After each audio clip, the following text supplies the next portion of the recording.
su gorro? Como un panadero. Como los panaderos. Research shows when they have a strong first language, students can easily transfer that information into English.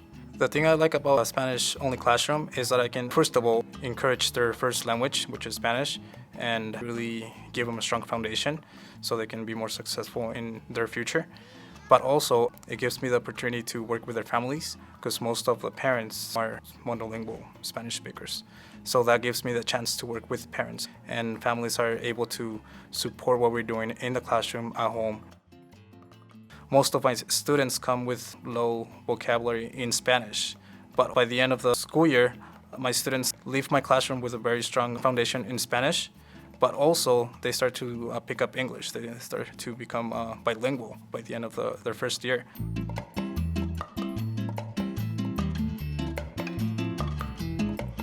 Family engagement is so important. Research shows that the more families are engaged with their students' education, the more likely their students will be successful. I especially love working with families because I get to promote communication just by modeling how to have conversation, how to ask open-ended questions, how to read a book. At the beginning of the year, it was totally different. Parents were just come in and stand in the back and were kind of afraid to even enter the classroom.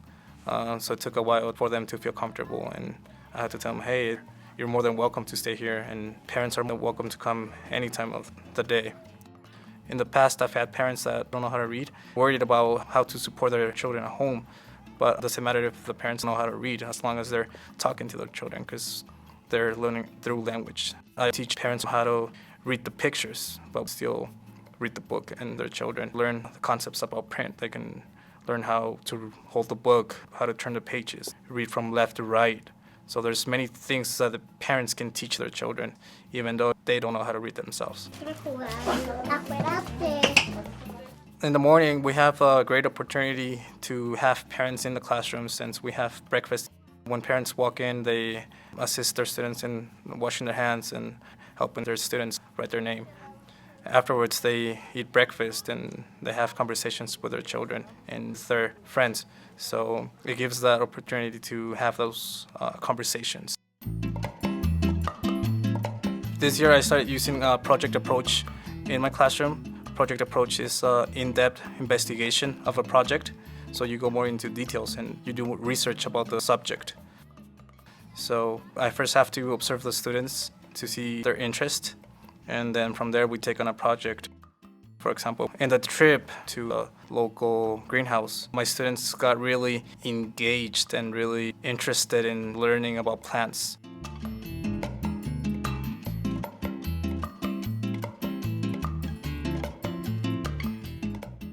So that's when we decided to work on garden right now and healthy choices. What I like about Project Approach is that it's student-led and it promotes my students to become more autonomous and responsible for their own learning because they're the ones that are doing the research and investigating.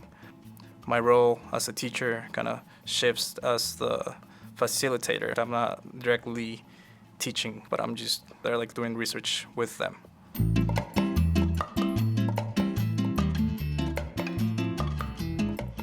This morning, the 5th grade teacher, Ms. Diaz, came to let us know that they were getting to prepare the soil to transplant their vegetables to the outside garden.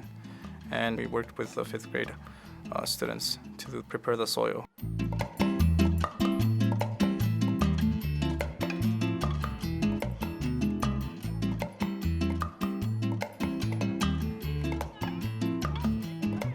While my students were using the tools to loosen the dirt, one of my students found a caterpillar and he got really interested in it and he started to show it to all his classmates and we're all interested in the caterpillar. So we decided to bring it into the classroom.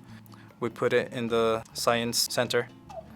And when we were discussing what we found, one of my students brought the book, The Very Hungry Caterpillar. And it was totally student-led. I didn't prepare that, I didn't plan that. It just happened. Since we didn't know what to feed it, we decided to read the book to see what we could feed the caterpillar. Que tienen semillas. Tienen semillas, las peras tienen semillas.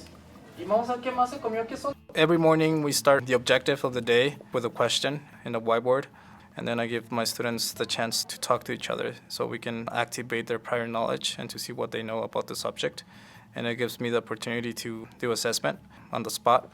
This morning, the question was, what kind of flowers do you think we'll find in our neighborhood walk? And students started to discuss what kind of flowers they would see in their nature walk. We got prepared with the clipboards and magnifying glasses, and we took a trip around the school. The objective was to find flowers in general.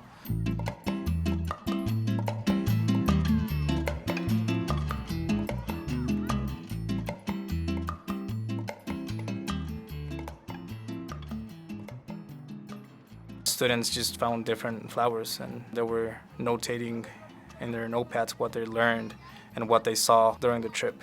I was using the iPod to document my students' learning through pictures and video. Every time I have a chance, I take out my iPod and snap a picture or a quick video. Many students were doing drawings, and I had a few that were doing drawings and letters. I have a student that wrote flower, so they're just depending on their level. Oigan, ¿saben qué? Esta Cassandra está hablando, yo quiero que pongamos atención aquí. So after we came into the classroom, we did small groups and we talked about what they discovered, what they learned. And I document that information in my computer, and I can refer back to it and say, oh, do you remember when you found a flower? So it helps me activate their prior knowledge. When I take the pictures with my iPod, they can instantly view the pictures in the iPad. In small group, I can have the iPad ready and show them the pictures of their prior experience. So I can say, oh, like, remember this picture, what happened here? So just having that accessibility to the pictures that we took during the trip in a larger version instantly, it's really helpful. So today my students got the opportunity to learn many skills just by taking a nature walk. We didn't have enough clipboards and magnifying glasses for everyone in the classroom. So they get to learn social skills and sharing, because when they were out there, they were taking turns. So a lot of social emotional took place there. A lot of early writing skills by writing words that are of a flower, and just investigating skills. Many students found different type of flowers, and they were documenting their findings. And we discussed what happened, what they learned. So a lot of oral language development also occurred in that small chunk of time. Exactamente, Dani. Vamos a ir a... As a class, we discussed what we learned and what they wanted to share with their families. So to end the project, we'll present a gallery walk of what we learned about gardens, and we'll invite parents, other students, as well as other teachers, and the principal. Our project approach is really higher end thinking instead of let's do this straight for no purpose. Everything is meaningful and intentional.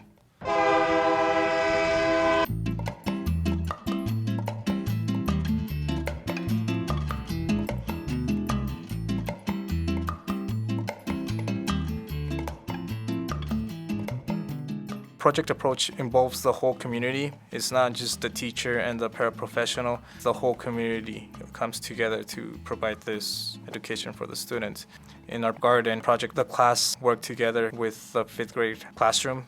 The librarian was also involved. And the local greenhouse provided us with seeds, and we took an excursion to their site. At first, I was nervous reaching out to the community. But once I did, I found out that they were really willing to help us, and they were really motivated to help us. And they provided us with materials, resources, and it was just a really good experience working with the community.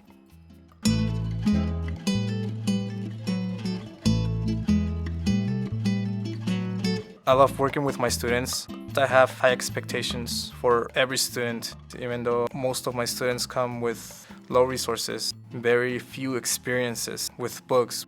We can take advantage of all the resources available, not only in the classroom, but outside the classroom. Other teachers, parents, the community, local businesses, everyone together to provide that foundation, those experiences, to provide the best education possible for our students and put them in the path to success.